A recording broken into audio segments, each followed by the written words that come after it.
And they're also getting peeved that Pierre is putting local media ahead of them. Like, it's just so arrogant of them.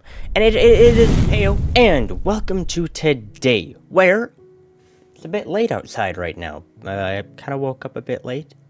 Oops. But what we're going to be talking about today is a lot of things that Pierre has been saying, a lot of things he's been talking about, which is self-sufficiency in Canada.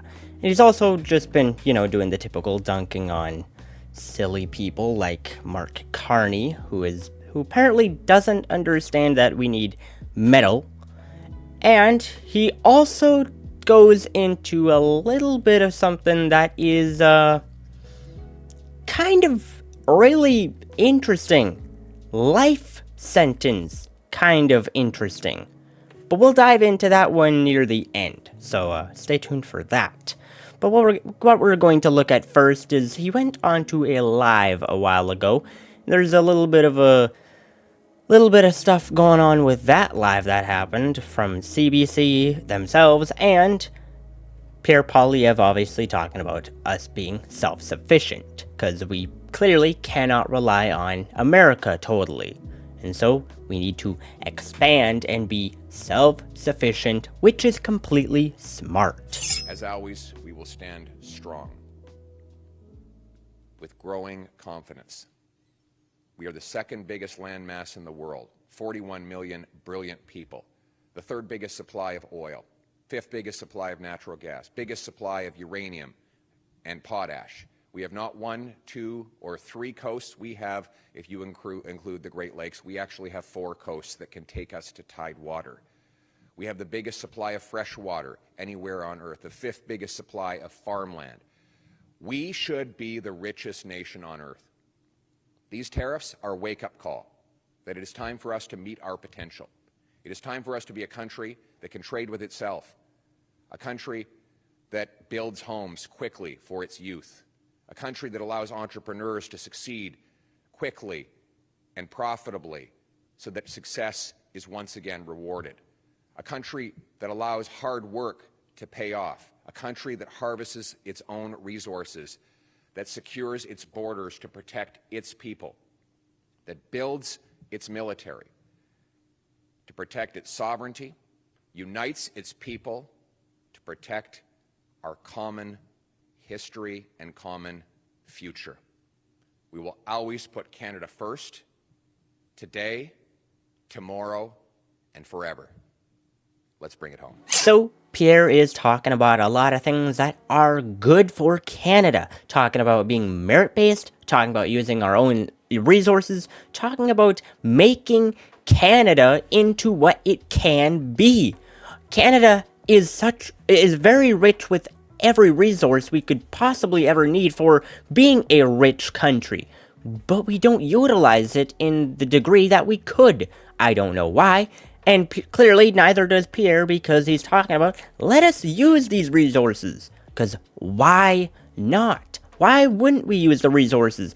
Oh, because it's gonna damage the environment. Yeah, get out of here with that nonsense. Like, if you want to talk environment, go to China, okay? Stop being in Canada. Go over there. Like, pointless. And so, I very much agree with what Pierre here is talking about when he is talking about putting Canada first, making Canada into the greatest country it could possibly ever be through using our actual resources and making our markets put our markets towards things that are larger than just America, so that we can make money just from any other place other than America, because why aren't we expanding our income? I don't understand why we're not. That is country political. I don't know why we're doing it. It is foolish. It is utterly foolish to not be doing that. Now comes in CBC in this very same call, but a little bit later. Also, I just want to make a note. Who did the audio engineering on this video? Who did the audio? Because this is so quiet in comparison to any other video. Why is it so quiet? What did they do? Why? What did they do? Why is it so quiet? I'm so confused by that. Anywho, CBC comes in a little bit later talking about, or bringing up their own nonsense, to which Pierre just smacks that down with ease. I'm being pushed out a lot. Allowed to ask questions now.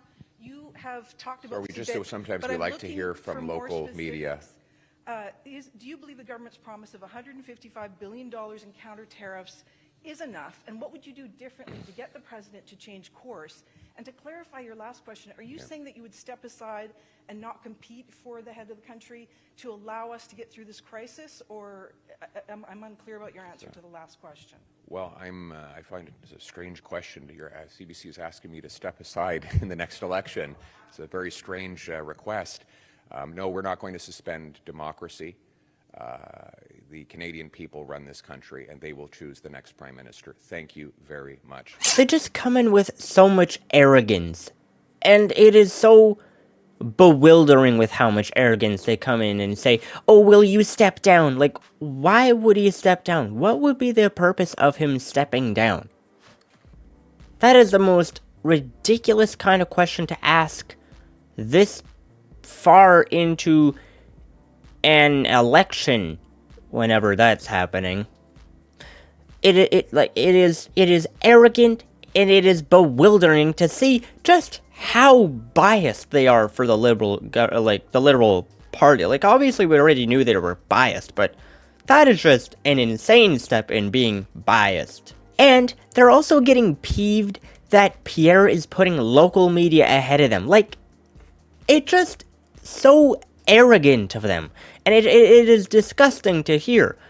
It is arrogant, and I don't know why. I don't get it. It makes no sense. Aren't they supposed to be Team Canada, and yet him putting local media above them is, they're all like, how dare you? Arrogant. And it's just pompous. That's all it is. It's arrogant and pompous. Like, stop it. Get your head out of your A. Like, seriously. And also, I'm just gonna point this out. This is a older video from the February 2nd, and you could tell because they're talking about counter tariffs. It's not current day. And man, I called it. The tariffs would not last because we can't deal with them. But I mean, I don't like how Pierre is following Trudeau in the terms of what we would do with tariffs. I don't like it. I don't understand it. Clearly, Canada could not afford it, and it was proven. I don't like him using that language. I'm going to continue to point that out. I don't like him using that kind of language, because it was so blatant that Canada would never be able to deal with the tariffs. Blatant. But yet, here we jumped right forward to it. So, it irked me. It irked me. Now we're gonna move on to him calling out Mark Carney. He says in a post, serious question, does Carney really not know that people use steel? Or does he think voters don't know, so we can trick them into believing taxing steel won't cost them anything? Then secondly, what we're going to do is make sure not that the government pays, not that we as taxpayers pay, but the large polluters pay. And so what happens... But does that not ultimately trickle down? No, because what the big companies are producing, by and large, are not products that we are consuming. There's some element of that, but by and large, you know, a steel company, how much steel are you using these days, Todd? I mean, not as much we used. So anyway, so that's... Nothing but complete and utter foolishness coming from him. There's nothing else to add here. It's just foolish. I don't get it. He is mentally stupid. I don't know what's going on with him there. It is wild to assume that people don't use steel. I don't know. There's nothing else to say here. It is just mentally whack. Whackonomics, why don't you? Recognize this place? This is Brandon, Manitoba.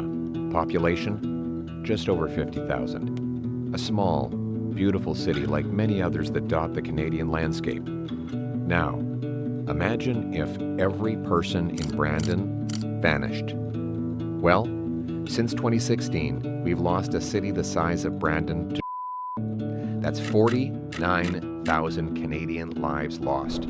Super labs in Canada synthesize the using precursor chemicals, the ingredients that make These labs look like scenes from Breaking Bad, but it's not happening in New Mexico, in a TV drama. It's happening in Canada. Police dismantled what they described as the, quote, largest, most sophisticated, illicit super lab in the country, in Falkland, British Columbia. Police said they seized 54 kilograms of Now, that might not sound like much at first, but remember this, it takes just 2 milligrams of to kill a person. That means there was enough found in this lab alone to 27 million people. The number of seizures at the Canada-US border more than tripled between 2023 and 2024, rising from 239,000 doses to 839,000. How did this happen? Well, the NDP Liberals happened. They legalized possession in BC, told prosecutors to stop pursuing offenders. President Trump has said the reason that he's tariffing Canada is because of flowing over the border. Whether we agree with him or not, we shouldn't be taking action to stop just to please him.